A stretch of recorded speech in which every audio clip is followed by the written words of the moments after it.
You're listening to the Information Security and OSINT podcast, episode 42, originally released on January 28th, 2021.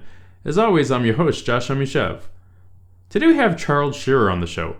Charles, also known as the BSD Bandit, is a pen tester and red teamer, but I think most importantly, he's simply a beacon of positivity. If you don't already follow him on Twitter or watch his daily videos, stop the podcast and go check him out.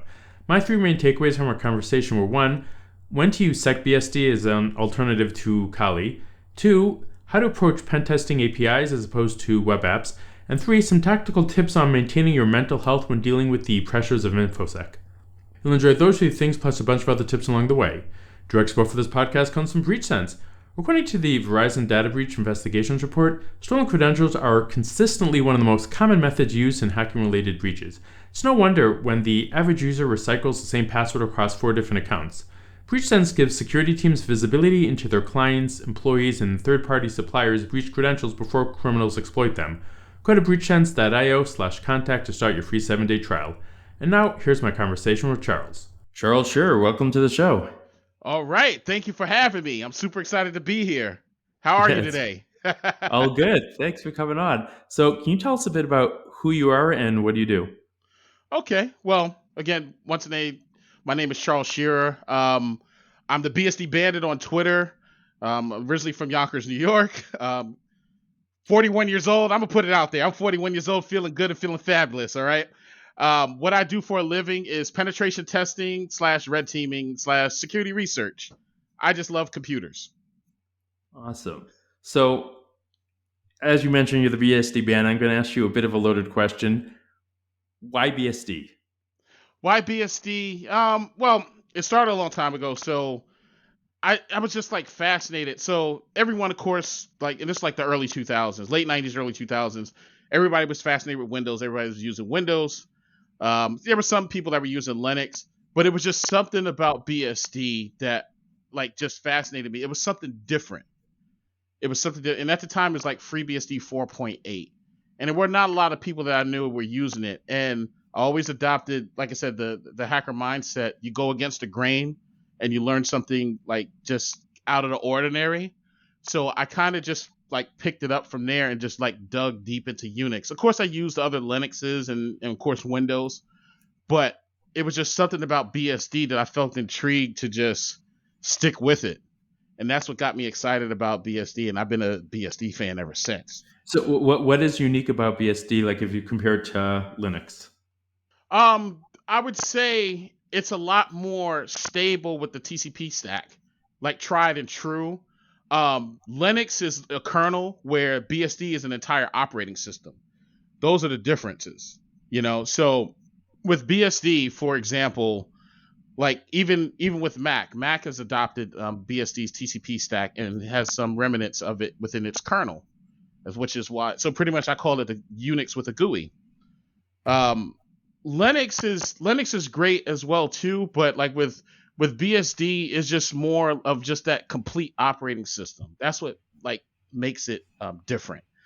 You know what I mean? And now BSD doesn't have as much support as Linux does nowadays. Linux has more support than BSD, but if you're a tinkerer and you like to compile things and make things work and then just really roll up your sleeves and dig into some Unix, BSD is the way to go. You can still do that with Linux, but BSD is more like hardcore. Okay, so one of the projects you're involved in is SecBSD. How does that? Can you tell us a bit what that is, and how would you compare it to Kali? Okay, so a while back, we were the BSD community. We were looking at like how Kali Linux is, and we looked at Pen2 because that was another penetration testing distro for Linux. But looking over in the BSD community, there was nothing like that. Everybody had to really just resort to Kali.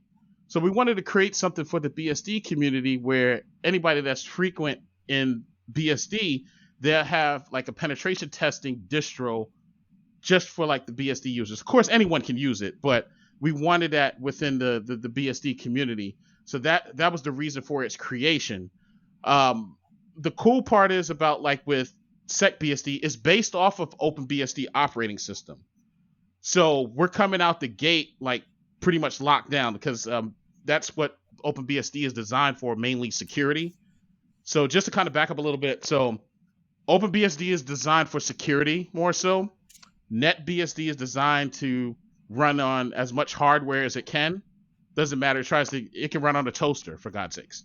Um, and FreeBSD, a lot of folks were using it on servers, like web servers, pretty much rock solid, right? The reason we chose OpenBSD was for its security. So we said, hey, it's a pen testing distro. Let's make it based off of OpenBSD and kind of go from there and kind of port some of the tools from that run on Kali over to BSD. And we're still in the process of it. We actually released the alpha version of the OS last week. And of course, it's an open source project, 100% volunteer. If anybody has suggestions or anything, we are open to suggestions. If you want to contribute, we're open to that too. This is an open project for everyone. Cool. All right. So recently we gave a talk about API testing. Yes. Okay. So if you come, let's say, your experience with web app pen testing, what it makes API testing unique? Well, I look at and pretty much what I said on my talk, like, so for example, when you're doing web application testing, right? You're looking at just like the web app, you're looking at the database, you're looking at the front end, you're looking at, looking for endpoints that you can actually do some type of injection in, right? What makes API unique, and in my talk I stated that look at a web application as a house and look at APIs as backdoors. So APIs allow you to get information from the database just at a quicker rate. So you can say, for example, you have an API in the kitchen, you have an API in the bathroom, you have an API in the bedroom. Each bedroom, well, a lot of bedrooms have windows, and even on like a house has a back door, a side door, or a front door, which is the web application. Say no different with APIs. That's what makes it unique. It's just allow you to say, okay, I want to design this API. I want to get only specific information that hooks into the developer's code. So say if I'm coding in Python and I want to use the features of the web application, I would use its API. And that's kind of what makes it unique for developers. Now, what makes it unique for hackers is we look at it as a way into the web application or to the OS level, depending on the security of the API itself. So that's what kind of like makes it unique. You can test them in similar ways, but you always got to have a different mindset when you're dealing with APIs, because you look at APIs as a little interface into a bigger web application. So it's all about mindset when it's the difference there. They test for the similar vulnerabilities, but it's just the mindset is different when you're looking at it. So it's essentially like a subset. Correct. Exactly. A perfect example. It's like DNS. Let's look at DNS. You have your domain name, say bsdbandit.com. Then you have twitter.bsdbandit.com. It's just a subset of that. Cool. So traditionally, when you start an engagement, the first stage is reconnaissance. Can you talk a bit about the methodology used when approaching a target? Okay. So when I get the target, first thing I'm looking at, I'm out on the web. I'm starting out with OSINT. OSINT in the beginning, like I'm looking through basically first off the company's website. I'm looking for the company's website. I'm looking at the source code of that company's website as well too, to see if the developers left any interesting information there. I'm also looking, again, APIs. I'm looking at anyapi.com because that might have documentation. That site gives documentation to over 14, I think either 14 or 1,500 public APIs, like the straight up documentation on how it works and everything. So I look there as well. Also look at virus total to see if anyone from that specific company has uploaded any, like maybe like some malware or whatever else. That can happen as well too. I've seen that from time to time. And then what does that give you? Then you can see how their network is. You can see where it's coming from. You can get IP addresses that way too from virus total. Okay. And you probably can get system information as well too. Also, I'm looking at LinkedIn. And here's what I'm looking for specifically in LinkedIn. I look at the companies, like say they're saying, look, I'm hiring a Windows engineer, must be proficient in Windows 10, and say like Windows 2019, or looking to hire a web developer to code in a specific language. So it kind of gives me an idea of what they're running on their systems as to what they're looking for, right? Also, if I know, and here's a tip that I usually do as well too, as I'm testing different applications, I always join the developer list of each application that I run into. I have a lot of emails from different developer lists. So for example, if I run into WordPress, right? I'm a part of the WordPress core developer and security mailing list. So anything that has issues with specific version, I'm going to go check there. If I figure out what the version is, I'm going to go check the mailing list to see what issues it has, and then I use Google Dorking to figure out what I need to look for as far as like trying to exploit that particular. Yeah, and that gives you the advantage of not having to rely on vulnerability databases that may or may not import the specific issue. Right. So that's a that's a key that that's a key that I like to use. I mean that's a tip for you right there. So if you're definitely like I said, OSINT, it's like mainly like there's tools out there like GitGot, which automates the process of actually scanning the entire internet of like all the GitHub repositories for what you're looking for, and puts it back to a text file for you. What does that mean? It's not searching just github.com, it's searching... Well, GitLab as well too. I mean, there's specific Python scripts that do both, and it just it looks for keywords in the GitHub repository, and it downloads all that into a text file for you. You can log it and save it to a text file depending on the tool. GitGot, it presents the information to you and it asks you, hey, do I want to log this, or do you just want to skip it and move on? So I use that as well, but mainly it's just more so it's all a mindset. OSINT is not a tool. OSINT is more of a, like I said, a mindset methodology. So you want to go into it and say, hey, if I'm going to attack this company, I want to know as much as I can about this company. I'm going to look at its websites. I'm going to look for their emails. I'm going to look for its employees. I'm going to look for their hiring. What are they hiring for? Because that gives me a sense of what type of OSs or applications that they're actually using within the company. And I'm going to see what employees have put out there on the internet about that company. Because a lot of times you get back some great information. Awesome. Mm-hmm. All right, let's pivot a bit to talk about mental health in InfoSec. You put out like daily videos. Mm-hmm. And every time you have a different shirt on. How did you get started with that? Okay, so originally I noticed that in the and shout out to mental health hackers, I love you all. Amanda Berlin and a couple others, they started mental health hackers, right? And I always thought of mental health as truly being important, and especially within the hacker community, a lot of folks were, either depressed or, there's a lot of suicide rates were going up.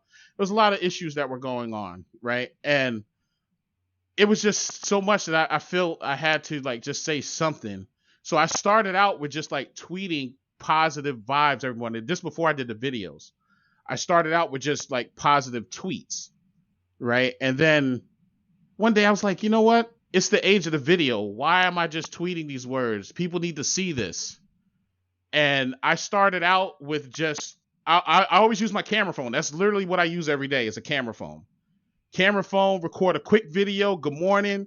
Let people know that I care, that I have a passion for people. So I truly want the best for everyone. I don't care what you look like. I don't care male, female, whatever.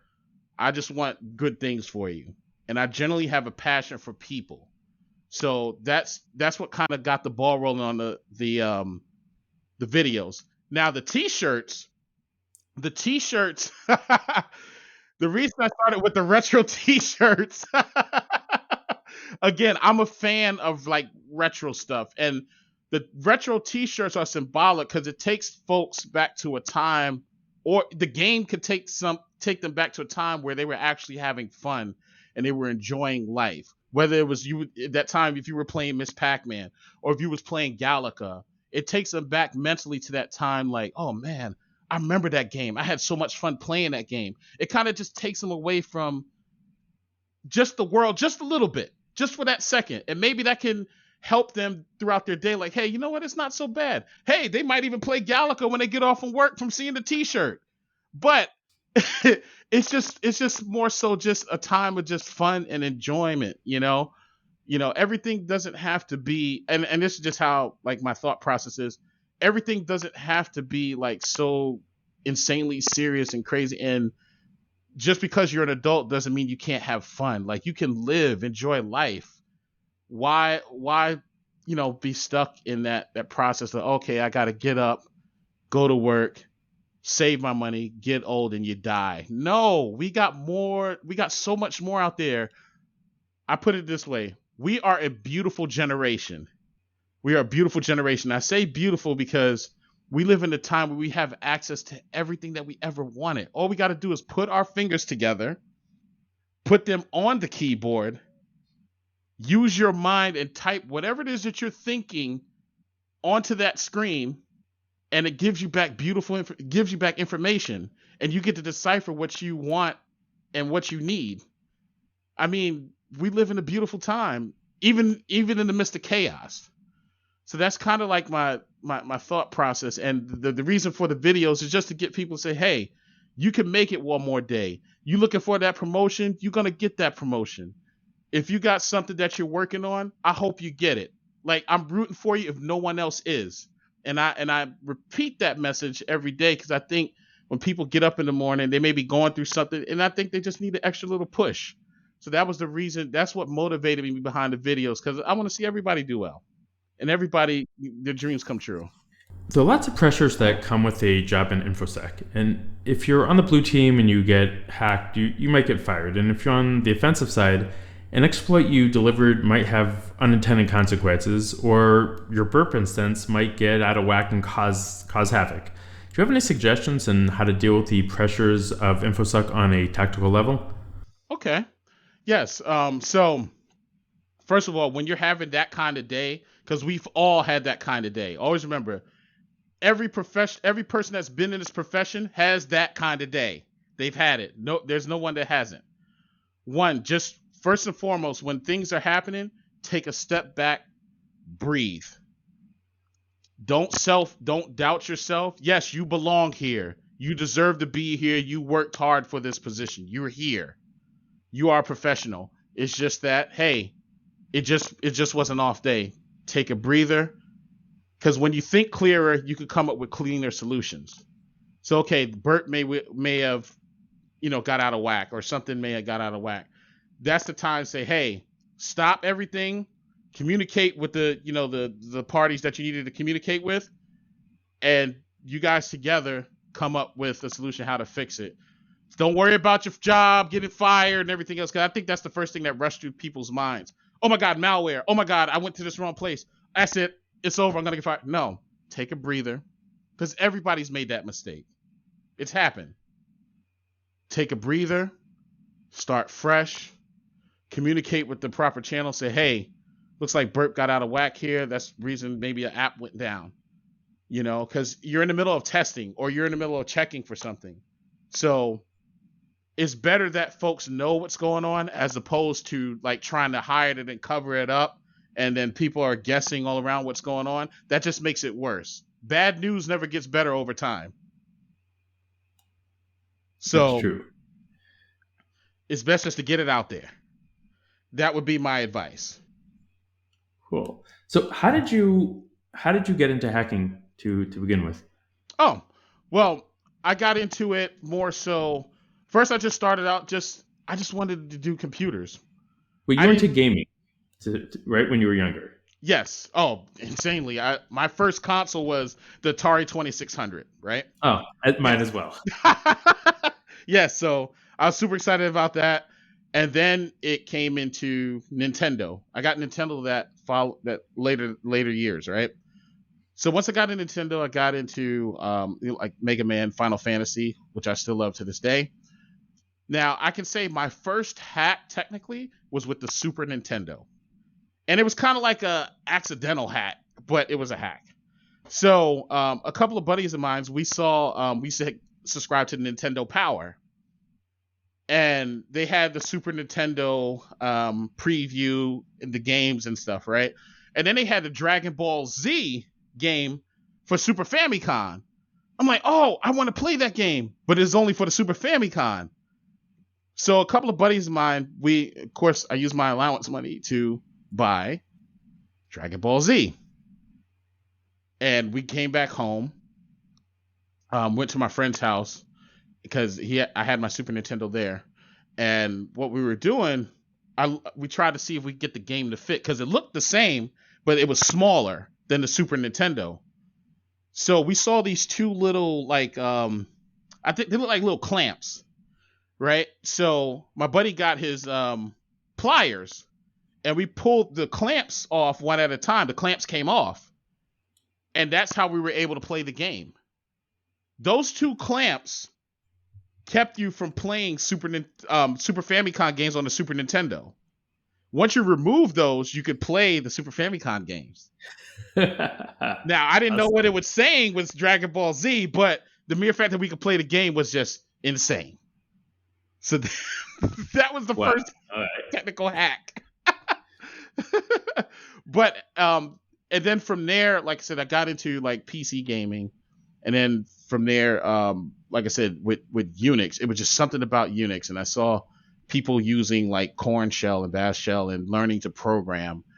And I started out with just like shell scripting. I figured, hey, I could do anything, automate as much as I can with shell scripting, and just do some cool stuff with sed and awk and Corn Shell, and then that kind of led to learning more about how networks work. And then when I learned how networks work, I'm like, now that I know how it works, let me see what I can do that no one else has done in my mind. Of course, there was other folks out there that were doing the same thing. But that kind of like started the journey towards hacking. It wasn't even called cybersecurity or anything. It was just a computer dude that just wanted to do cool things with the computer and try to get the computer to do things that was never seen before. That was it. I mean, that's pretty much how I got on the hacking phase. And then later on, it turned into something, what it is today, I guess. Pretty much a profession. Yeah. Yeah. So if somebody wanted to get into hacking today, how would you suggest they do that? So first and foremost, you have to pick something that you like. So I'd recommend anyone, like if you're, perfect example, if you're a web developer, right? If you're a web developer right now and you want to get into hacking, start with learning how to hack the web. I'm just using that examples. You already know how to program the web. You're already developing in it. Figure out ways to bypass the security of the applications that you're using. That's where I would start. Now, if you are a person that is into like Bluetooth and mobile phones, right, or wireless, I would look into hacking mobile phones. I mean, a lot of folks root their phones already, or jailbreak their phones with iPhone. Figure out ways how to hack the applications on it. Figure out ways on, and this is, if this is your passion, figure out ways how to bypass that. That's what I would recommend. If somebody wanted to get started with hacking today, that's what I would recommend. Cool. All right. Now, you gave another talk, I'm trying to remember which one it was, and you were talking about your experience getting into cracking NTLM hashes. Yes. Okay, so can you tell us how'd you get into that? And I assume you're using Hashcrack. Yes. Hashcat. Yes. Hashcat. Sorry. So, and again, like at the time when I got into it, I was interested in just learning as much as I can about Windows security, Active Directory, doing lateral movement, and gaining access to hashes, and learning how Windows uses those hashes. And of course, Hashcat was just the tool, still is the tool to use to crack hashes. But I mean, that's pretty much how I got into it in general. It's just like, okay. And I used to, in the talks, because I'm also part of Nova Hackers, I also did the talks that, hey, today's talk is going to be hacking Windows with no money down.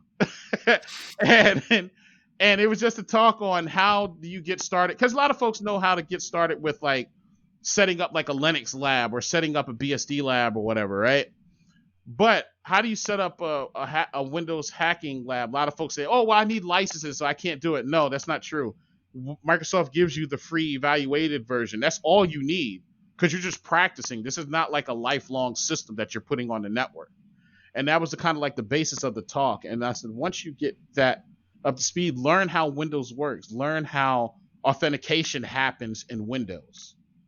Oh, learn how Kerberoasting works. And understand the types of hashes that you use. NTLM version 1, LM. Learn about LM, because you might run across a system that's still using LM. For God's sakes, I hope not on the internet. Just saying. But if you're out there using LM, you will be found out. But just in general, learn how all of these technologies work. And I will give you tips on this too. Use the RFCs. RFC documentation is life. That talks about the design of the protocol that you're working with as well too. So, for example, I'm learning right now, and my blog will come out more so probably like next week, on hacking OAuth 2.0, right? So when I wanted to learn about OAuth, I started with the RFC for the OAuth protocol. And in that documentation, it shows you the OAuth protocol flow, how the protocol works, how it authenticates, how it uses tokens. All that information is right in the RFC. Now, the RFC, a lot of folks call it dry reading. Yes, and a lot of times you have to go through the dry reading to reach the waterfall of knowledge. So go through and then hope the implementations aren't too different than the RFC. Exactly. But a lot of times they aren't, you know. It really is just like a lot of applications. This is what I figured out in the web world as well too. A lot of applications, they just build on top of what's already there as a foundation, and they add little extra hooks into it. Like with the HTTP protocol, we know it's a basic protocol. We know it's stateless. We know the basics: get, post, put, delete, trace options, right? But you have an application that adds on to that. Say, okay, yeah, we have the basics here. Now we're going to add more on top of the HTTP protocol and add our little hooks into it, as far as like giving it life to like authentication or grabbing resources or using tokens or transferring data. So that's pretty much, it's always a foundation somewhere. If you understand the foundation, then you can understand the upper levels. Awesome. All right. Where can people find you on the web? Well, on the web, I pretty much live on Twitter. I live on the internet in general, but I'm pretty much on Twitter. You can check me out at BSD Bandit on Twitter. Again, if you my DM's always open. DM me. I'll definitely answer you back. I'm an open book. Ask me anything. And I always found it very unique about you is you follow almost everybody who follows you. Yes. Which is like, I guess that goes with your love of people. How does that work with like your timeline? How doesn't Twitter then become unusable? No. Because what happens when someone answers me, because a lot of times, like we're especially now, we're all remote, we're all online. So as it's online, I'll see something. I have a alarm on my phone, and of course online it'll pop up. Hey, somebody sent you a Twitter message, and I'll take a second to answer them right there. Hey, how's it going? Oh, it's going great today. How are you? And then go from there, you know. But that's how I do it. Like, so if anybody DMs me, I'll definitely answer them back. I'm not a bot. All right, and you don't find it's too distracting. That's hats off to you. That's awesome. Now, and you mentioned your blog. Where's your blog? Oh, so it's bsdbandit.io. I need to add some more stuff there. Holy crap. I've been doing so much stuff. But that's my the link to my blog. And I use the blog mainly for taking notes. So okay, feel free to check out the information. I have more information that's going to be up there. It's been a while, so I'm kind of cleaning things up. Awesome. All right. Thank you so much for coming on the show. Oh, thank you for having me once again. I'm super excited and just, yeah. Do we get Thank a you yip yip? again. Huh? I said, do we get a yip? You always Oh, end your you video. know we definitely get a yip yip. And you know, we want to end it like this. Let's say, hey, once again, thank you for having me on here. And for those of you listening, I love you all. Let's live it up and enjoy the world and continue to be that beautiful generation that I know we are. Later. Yip yip. Thanks. All right, that's it for this week. If you have any comments or questions, then tweet at me at Jamoose. And if you got value from this episode, then please share it with a friend. See y'all next week.